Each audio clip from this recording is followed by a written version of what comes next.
I just put a bitch on, bought another nigga hoe. When you bring your thought range, you let everybody know. When you sink your night range, you let everybody go. Baby girl, hop in, we going everywhere but broke. Like we always do with this. She gon' eat the coochie for promotion. Knock that thing loosely, now she broke. I just keep the cookie at the door. I'm in all cool G, it ain't my fault. Yo, no Musab for this video. I'm just going dolo today, but I feel this is an important one. A few nights ago, and quite frankly, up until this very moment, I fell down a deep, dark rabbit hole. A rabbit hole of the life-altering variety. No bullshit. It started off as just simple curiosity, turned into a full-blown self-discovery journey, if that's what you want to call it. That's what I want to call it. Did you find El Dorado? Did you find the Forbidden City, you may ask? Well, I found 5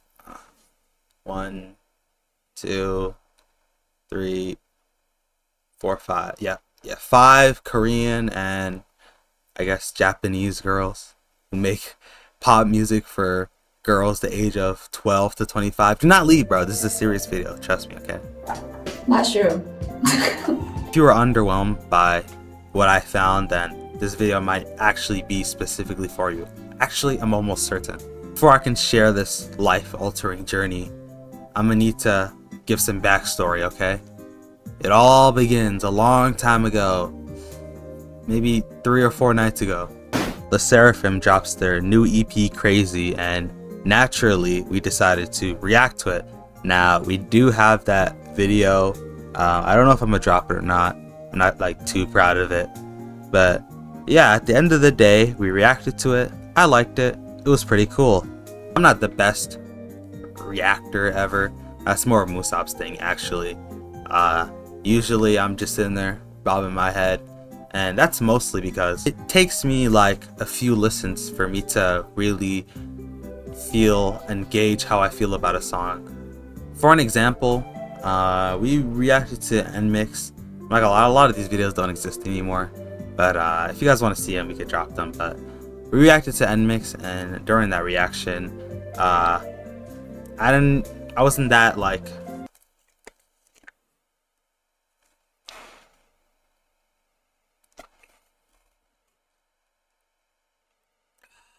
We reacted to NMix, and this is how I reacted. Actually, I could just show the footage. I still have it. This part, I got really hyped, bro. I really liked it, but I feel like after that, it kind of petered off a little bit. Like, it's okay. Guys, NMix is fucking great after a few listens, okay? That's just how I am, though. I don't know. I can't make a decision on the spot. I have to listen to it a few times. For NMix, after a few listens, I get the point of them now. I do still think a first listen is a valuable experience, and one that I'm probably still gonna continue to share on this channel. Me and Musab are still gonna react to shit, obviously. But yeah, just keep in mind that's probably not gonna be my final opinion. Actually, I can almost certainly say it will not be. This Yap session is all to say that I had to dive back into the Crazy EP because, again, I said I liked it on the first listen, but you never know with these kind of things, so I decided to get back into it. And after sitting down and trying to understand it, trying to contextualize it more, wow, what an EP it is. I could take the time right now to explain to you guys why I think their latest EP, Crazy, is amazing, but nobody has time for that, so we'll swiftly move along.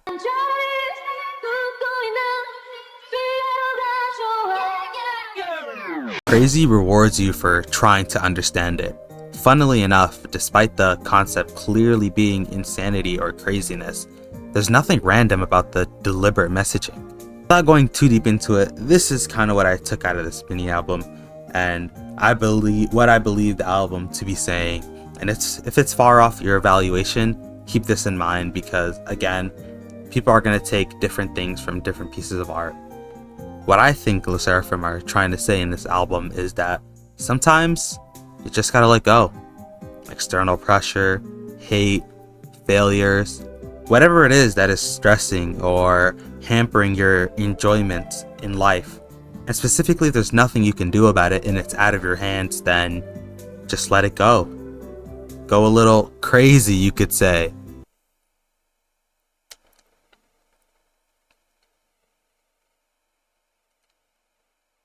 Failed a test? I mean, okay, there's nothing you can really do about that now.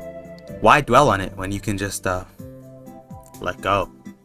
In the Sserafim's case specifically, it seems evident that they've been receiving a massive amount of hate in the last year or so for what people consider to be less than perfect showings, although I'd probably disagree.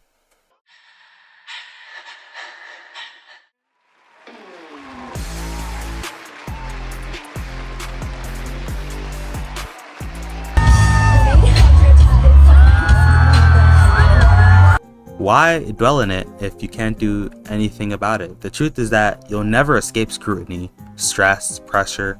So if you've exhausted all efforts and tried your best, then simply let go. This kind of meaning that I pulled out of this mini album, which is like, what, 4 songs, actually really hit me, especially in the moment I am in my life right now. There's so many different stressors and pressures hounding me down, and I feel like I'm running out of time. It'll be crazy, insane for me to just ignore all these outside pressures, but maybe that isn't so much of a bad thing. Maybe I just have to give in. This was kind of the first spark that showed me maybe what I'm indulging in right now, that being Lesserafim. Maybe this isn't just entertainment. Maybe there's something in here that I can find if I just keep digging the hole deeper. And so I dug. I'm trying to say all these sincere things, but I'm not gonna lie, this is the only thing that's playing in my head. Anyway, the rabbit hole begins, and I dived into the wacky, beautiful at times, insightful for sure, musical world of Lesserafim. And what a rabbit hole it was. Whoa. Before we switch segments, let's get a switch of scenery. I thought this would be a better idea, but I forgot. I don't have those portable mic things, so the audio is just gonna be dog shit, so it's not worth it. I would like to be out here in the nice sun, but yeah, let's just go back home. Guys, I think I might be a stan, bro. I never thought those wretched words would come out of my mouth. I was part of the OG K-pop hate wave back in the day, and look at me now, man. I think I'm a fearnot, guys. Am I a fearnot? Can I be accepted into fearnot, guys? Guys, am I a fearnot? I think I'm a fearnot, guys. I think I'm a peonot. The fuck is peonot, bro?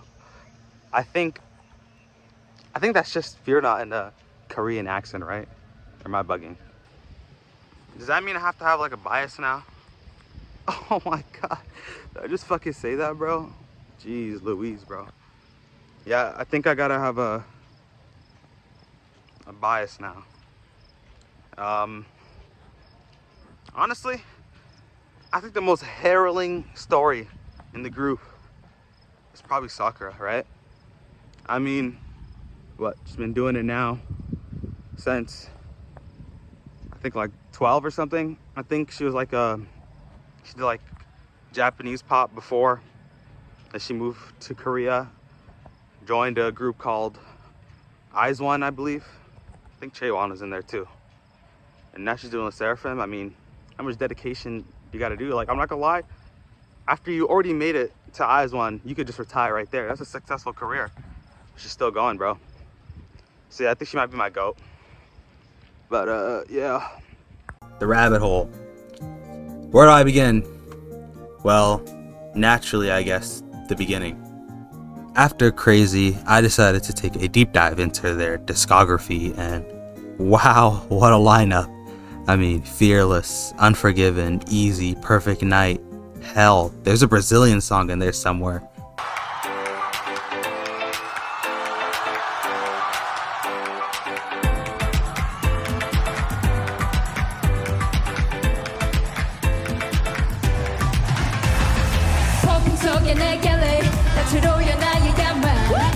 Like, imagine some Neymar highlights of this, that would probably go pretty crazy. But from each and every project, I was able to pull a thing or two that I feel hit me at the most perfect time in my life. I mean, I'll go over them briefly, but I can go on about almost every single track in this discography. Nah, I don't want to hear that bullshit, okay? Dude, you're taking it too serious. It's just pop music. They're just trying to maximize the entertainment factor. It's made for the radio. Don't be a dumbass. Obviously, this isn't Shakespeare, okay? But there's nuggets in there if you are willing to look for them. Or in my case, needed to hear them. Let's quickly go over the most meaningful tracks for me.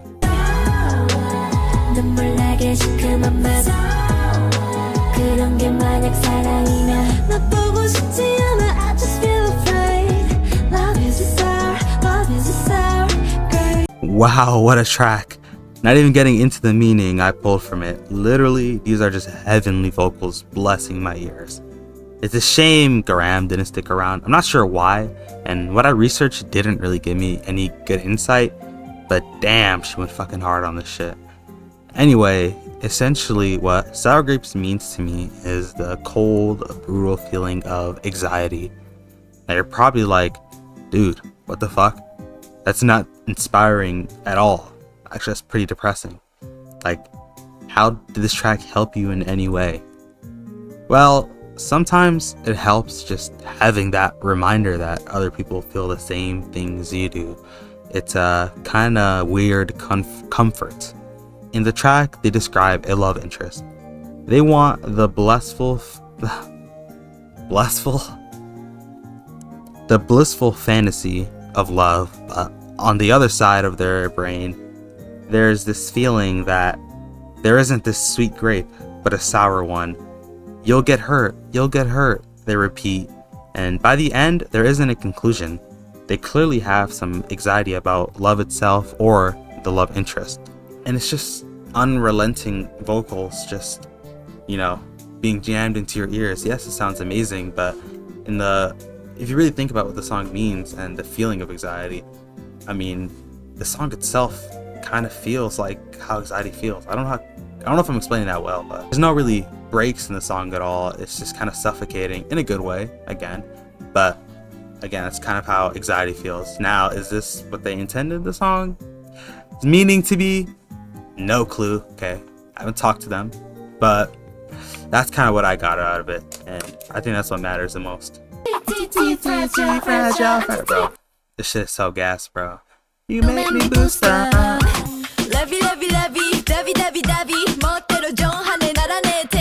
I don't know what to say, I can feel it. Oh my god, dude. We've heard this message so many times. It's cliche at this point. Hold on. I didn't even get to explain it yet. AntiFragile is clearly about being strong in whatever situation you happen to find yourself in. Yes, this message is common, but that's for a reason. I mean, life can really suck sometimes, and you forget to suck that shit up and be a little anti-fragile. No? Okay.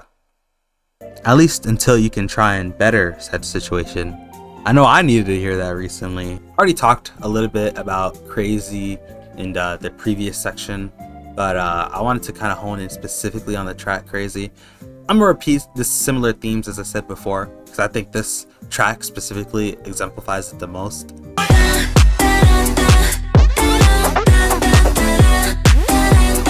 Act like an angel, just like crazy.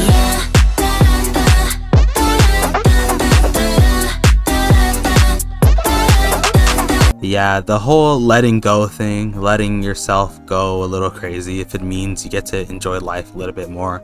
And what I mean by crazy isn't literal, like don't go ahead and blow up orphanages, but sometimes you don't have to be what society expects of you. That's all. Last, but not fucking least.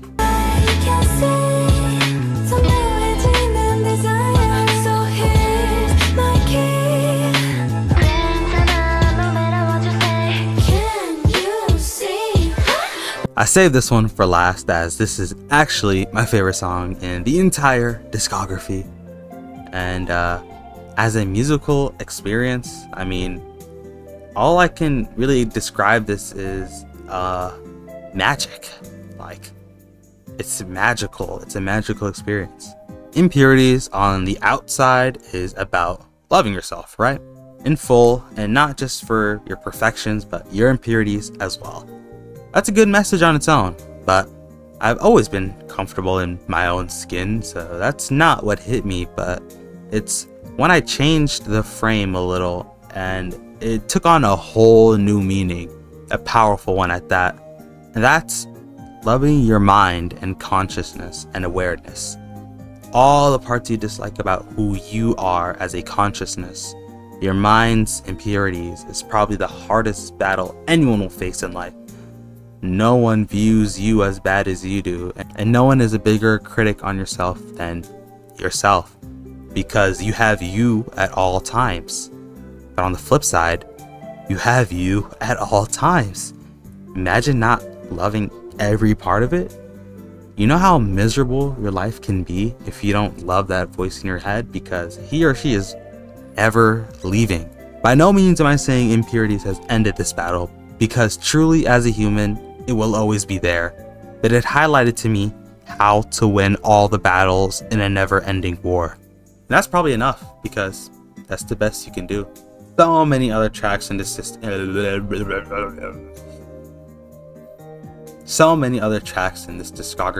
did a similar thing to me, but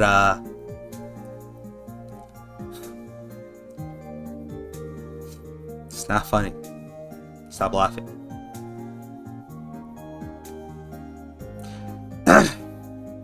So many other tracks in this discography did a similar thing to me, and by no means am I saying this is the greatest discography of all time, although you could probably find meaning, and even the exact same meaning I got from my experience with Lesserafim, you could probably get it from other art forms, right? But that's kind of the beauty of art, isn't it? You get to pick and choose from different artists what you want to take and what you don't want to take, and well, I'd hope you would